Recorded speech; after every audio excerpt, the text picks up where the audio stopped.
Alright, hello everyone, Ulysses Lacson here, UlyssesLacson.com. Welcome po sa video kung sino man po kayo nandito ngayon at nanonood. Pag-usapan po natin about light finance, copy trading. Ipapakita ko po sa inyo lahat ng mga steps na kailangan nyo i-go through. At hindi lang yan, papakita ko din sa inyo kung sino yung mga best or magandang kopyahin ng mga strategy provider o tinatawag na master traders inside light finance, copy trading platform. Aside from that, pakita ko din sa inyo kung paano mag-withdraw ng profits pag nag-profit na kayo sa light finance, copy trading. So lahat na yan, pakita ko din sa inyo, but bago ang lahat, ligo muna ako. Alright, so pinakauna yung kailangan gawin is pumunta kayo dito sa copy trading page ni Light Finance. Andyan po yung link sa video description. Ganito po ang itsura. I-click nyo lang yan at ma-route po kayo dito sa mismong page kung nasaan ako ngayon at andito nga yung mga details din about Light Finance, copy trading. And don't worry if you're watching this video na ang gamit mo is mobile. Pareho pa rin naman po ng process. Saka yung mga buttons na kailangan mong i-clicks at mga forms na kailangan sign upan. Magkaiba lang of course yung interface kasi nga kung mobile yung ginagamit mo tapos gamit ko dito ngayon is Mac. So bali, sa bahaging ito is ipapakita ko sa inyo kung paano gagawa ng account or mag-sign up ng account dito sa Light Finance. So if tapos na kayo nag-sign up, kailangan nyo na lang i-verify. I-check nyo po yung video description kasi meron po tayong mga timestamp dyan para ma-shortcut na kayo dun sa part na ang gagawin na natin is mag-verify na ng ating account. So pagdating nyo nga dito, ang next lang na kailangan nyo gawin, pwede nyo itong panoorin itong video, but yung kailangan nyo lang gawin is click nyo lang itong join in. Pagkatapos dito ngayon is mag-fill up kayo ng date of birth. For example, ganyan. Pagkatapos click mo lang continue. At dito ngayon, maglalagay ka na yung best email. So, ilagay mo yung best email mo tapos gawa ka ng password. So, make sure na tandaan mo yung password kasi yan po yung gagamitin mo for your login. At after nyo ma-fill up to, magsisend ngayon ang Light Finance ng code dun sa inyong email. Pagkatapos yung next page naman, phone number, pareho pa rin po yung process, self-explanatory. Kaya hindi ko na ipapakita dito sa video kasi baka tataas masyado tong video natin. So, ganun lang po yung account registration. So, dito ngayon email tapos yung next is phone number, magsisend ng code para ma-verify yung email at phone number.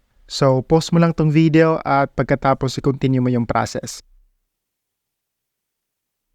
So, naglogin ako dito ng isang verified na copy trading account dito sa Light Finance at gagamitin ko itong halimbawa, ipapakita ko din sa inyo mamaya kung paano nga mag-withdraw ng profits kasi kung nakikita nyo, meron na siyang $41 na profits dito at $100 yung kanyang capital. So, ito na yung kanyang profit at yun na nga, pakita ko sa inyo yung process kung paano din mag-withdraw ng profits maya-maya. So, after nyo mag-sign up dun sa yung email tsaka yung phone number, ma-route kayo sa ganitong page. At yung next na kailangan nyo gawin is dito kayo sa top, hanapin nyo to kung nasa mobile kayo, yung pangalan ninyo. Tapos click nyo yung drop down, hanapin nyo itong my profile at dito ngayon sa my profile, dito kayo sa verification. So kailangan nyo muna i-verify ang inyong account. Mag-prepare lang kayo ng picture sa inyong ID. So let's just say passport or driver's license. Picturean nyo lang. Pagkatapos i-save nyo, i-send nyo sa inyong computer kung computer yung ginagamit ninyo or sa inyong mobile, i-prepare nyo yung file na picture. Tapos dito ngayon, isasubmit mo yan dito. So front lang yung kailangan. Tapos dito naman sa proof of address, pwede ring ID lang to as long as naka-indicate yung address mo doon.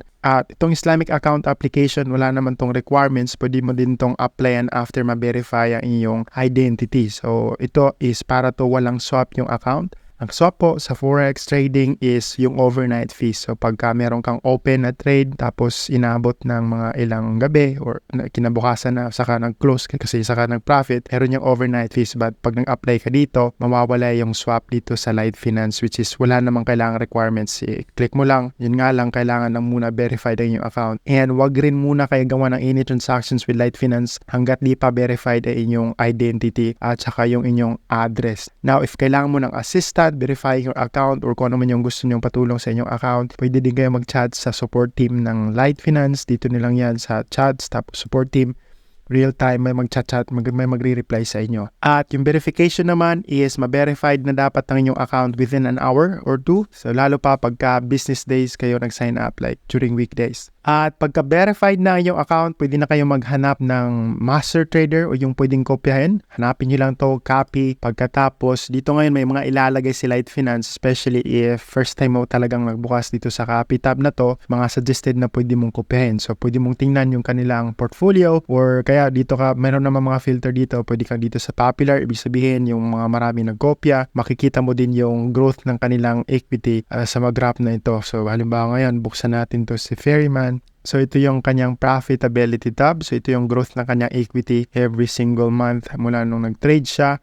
At dito na side naman, makikita mo yung more details about the trader or master trader. At kung napansin nyo dito, ito nga yung downside pag nag-copy trading kayo kasi magpa-profit sharing kayo sa profit na kinita mo sa pagkukopya. So let's just say nag-profit ka ng $100 sa pagkopya nitong si Ferryman, 25 doon is mapupunta sa kanya. But yun na nga, wala ka namang gagawin, i-fan mo lang yung account, siya nang bahala mag-trade, kaya okay lang din. Now, if gusto mo rin matuto kung paano mag-trade, good news is dito sa Light Finance, meron din sila mga free educational resources na pwedeng tutulong sa'yo step by step. Ayan, kung nakita nyo dito, merong basic level, meron din sila mga webinars. So, pwede mo tong gamitin, mag-aral ka para pagdating ng araw, ikaw naman yung magpapakopya, tapos ikaw na naman yung magsisingil ng trader's fee o yung commission na 25% for example. Now, dito ngayon, pag sakali gusto nyo rin mag-practice trading, ito na nga yung mga resources, pwede rin kayo mag-ano ng demo trading account. So, dito lang kayo, tapos activate nyo yung demo trading account niyo, pwede na kayo mag-trade. So, yun na nga, i-go through nyo muna to mga basic na